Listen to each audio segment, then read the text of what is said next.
Hi everyone, this is Ethan from Coding Pals here, and today we'll be looking at CCC 2019 J2, Time to Decompress.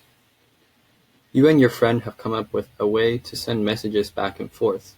Your friend can encode a message to you by writing down a positive integer n and a symbol. You can decode that message by writing out that symbol n times in a row on one line. Given a message that your friend has encoded, decode it. The first line of input contains L, the number of lines in the message. The next L lines each contain one positive integer less than 80, followed by one space, followed by a non-space character. The output should be L lines long. Each line should contain the decoding of the corresponding line of input. Specifically, if line I plus 1 of the input contained nx, then line I of the output should contain just the character x printed n times. So if we look at the example, the first line of input would be the number of lines of input that it will be taking, so 4. And we see here that there are 4 lines of input. And then the second line is 9. It starts with 9, which is the number n, which would be the number of times that the character should be printed. So we should be printing the plus sign 9 times, and we see that in the output there they printed the plus sign 9 times. And then we will be printing the minus sign 3 times on the next line, and then we see in the output it's minus sign 3 times, and then A 12 times, A 12 times, and then X 2 times, and then X 2 times. And now let's try and solve the problems. So over here we already have a Java class created. So the first thing we always want to do would be to import java.util.scanner to be able to take inputs. And then we want to create our main function first. So public static void main string parts. And then we want to create our scanner class. So scanner, we'll name it input equals new scanner, and then system.in. So here we just created our scanner class so that we will be able to take inputs. And then our first line of input is the number of lines of input that we'll need to take. So it will be a number, which is an integer. So int, and lines, we'll be naming it lines because the number of lines that we need to take. So int lines equals the name of our scanner, so input dot next int, because it is an integer. And then after that, we need to be able to take so the number lines, we need to be able to take that many lines of input. So to do that, we want to use a for loop. So go for, and we do int I equals 0, and then I less than lines. So I will be starting on 0, and then we will add 1 to I every time the loop runs once. So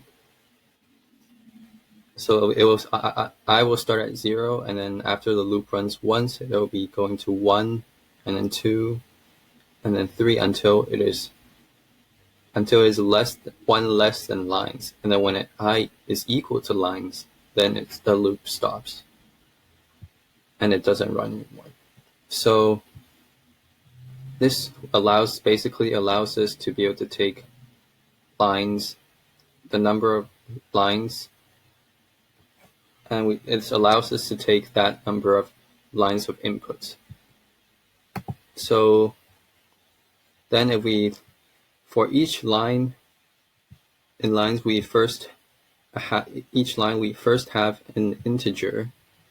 So again, we have int, and we'll just say n equals, again, input dot next int, because it's an integer.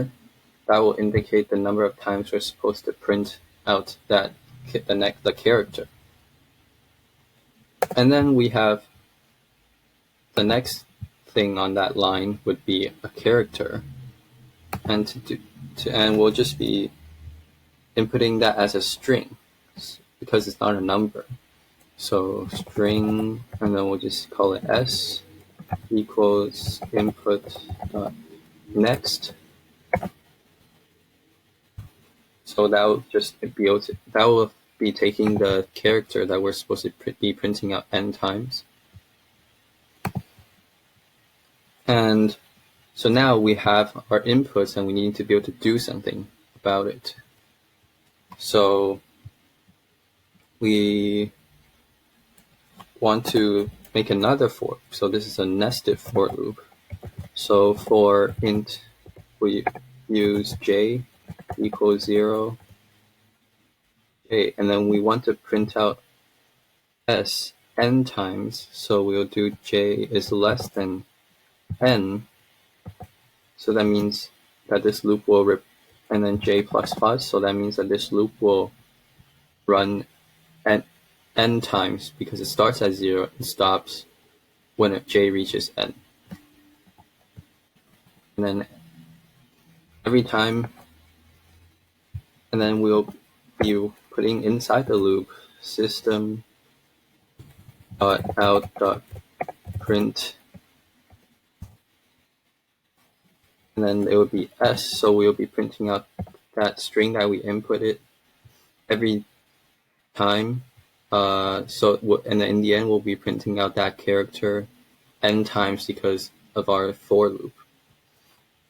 And notice how we use system.out.print instead of system.out.println, because we don't want every time that we print out the character, we don't want it to be on a new line. We want it to be all be on the same line, that as we see here in the example, which is why we have system.out.print instead of system.out.println. Now there's one more thing that we have to do. So because we are using system.out.print, then if we don't do anything, then after this loop runs once and goes to the next line, so it goes to the second line. If the first line it printed 9 plus signs, it goes to the second line, it'll just print the 3 minus signs next to the 9 plus signs, because we have system.out.print. So it never goes to another line. So because we want our next line of output to be on a separate line, we want to do a system.out.println. And so that just basically tells it to go to the next line. So then when this loop runs for the second or third time, the next time, then the output will be on the new line. When we put system.out.print s, it'll be on a new line.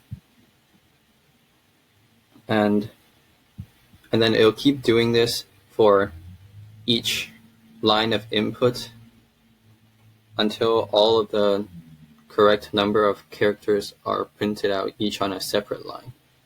So that's it for the solution. And if we can, or we can take this, copy it, and we go into Dmod, click Submit Solution, and then we'll choose Java 8. We'll paste our solution in here, and then we'll click Submit. And you can see that we got 15 out of 15, which means this problem was solved correctly. And that's it for this solution. Thank you for watching.